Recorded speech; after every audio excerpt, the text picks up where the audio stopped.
Oh my. Oh no.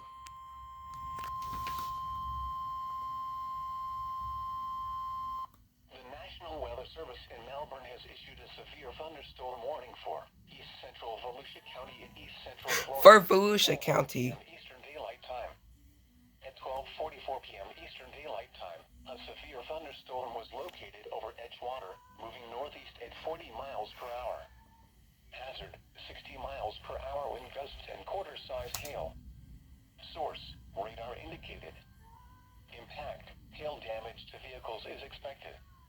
Expect wind damage to roofs, siding,